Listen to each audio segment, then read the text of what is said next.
para cualquier concepción teleológica, incluida el marxismo, ¿no? Él fue también un acérrimo crítico de toda forma de ideología socialista y también de toda filosofía teleológica de la historia. Incluso tiene estas expresiones, ¿no? La historia no existe, es solo una fábula.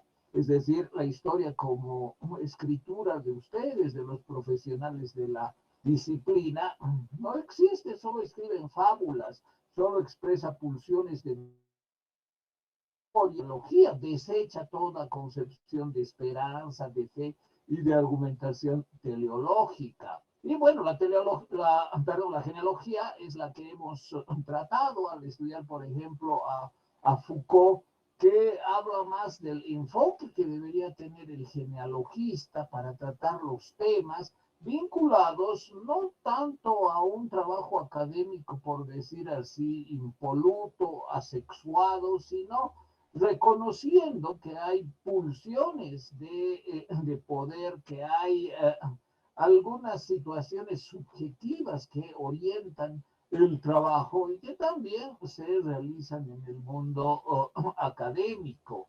Entonces, esa característica tiene la genealogía, como hemos visto en la primera parte de la asignatura. Pero además es interesante entender, por ejemplo, cómo se dan las oscilaciones en una concepción de la historia como círculo de círculos que se repiten como si estuviesen enanillados.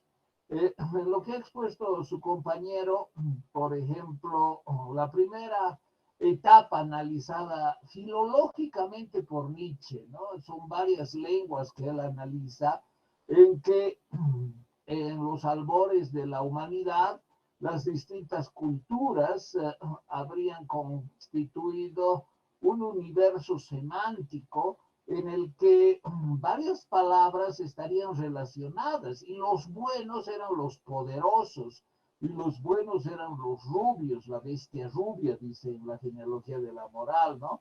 Los buenos eran los fuertes, eran los dominantes, los que ejercían poder.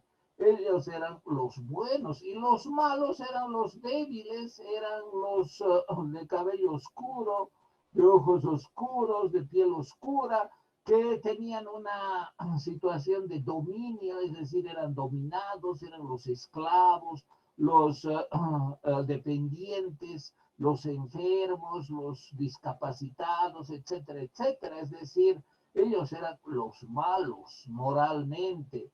Y eso cambió efectivamente con el cristianismo, con el judaísmo primero y después con el cristianismo, y se dio lo que se llama la transmutación de valores, que consiste en que lo que lingüísticamente antes estaba asociado con el bueno moralmente y el malo moralmente, se invirtió, por ejemplo, con el Sermón de la Montaña del Nuevo Testamento, ¿no? En que resulta que los buenos son los débiles, los buenos son los sometidos, los buenos son los explotados, los pobres, los miserables, los incapaces, los que sufren en la vida, y malos son los poderosos, los ricos, los que tienen cualquier tipo de poder.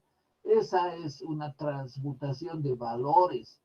Y cuando Nietzsche firma, por ejemplo, como el Anticristo, tiene un libro que se llama así también, ¿no? El Anticristo, él está diciendo que eso que ocasionaron los judíos y el cristianismo en la historia va a volver a lo que era antes. Se va a producir otra transmutación de valores y lo que se dio inicialmente de quiénes eran buenos y quiénes eran malos se va a redituar, es decir, otra vez se va a ordenar según esa concepción de quiénes son buenos y quiénes son malos, dándose otra transmutación. Y así es la historia, una oscilación. Y después de eso, otra vez se va a separar. Cuando se retorne, gracias a los propios escritos de Nietzsche, que firma como Dionisio, que firma como el Anticristo, que firma como el superhombre, etcétera, y se reconstituya ese orden primigenio, eso tampoco ha de ser definitivo. Una nueva oscilación va a volver a producir lo que hicieron los judíos y los cristianos, y otra vez los buenos van a ser los peores, es decir, no los mejores de la sociedad, sino los peores, los que no tienen cualidades, no tienen fuerza, porque son los que sufren, son los débiles, y eso otra vez va a volver y después otra vez va a retornar.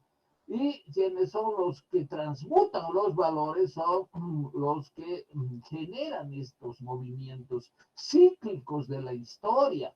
Entonces no hay un telos, no hay un final, sino hay esta oscilación en que se repiten pequeños y grandes círculos.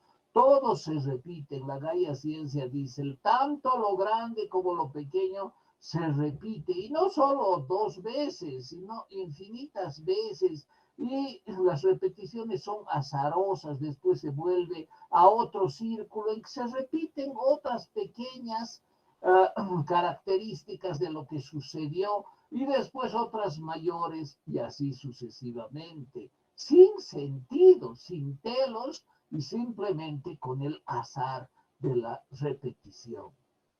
Bueno, hay todavía más diapositivas, pero lamentablemente no puedo explicarlas.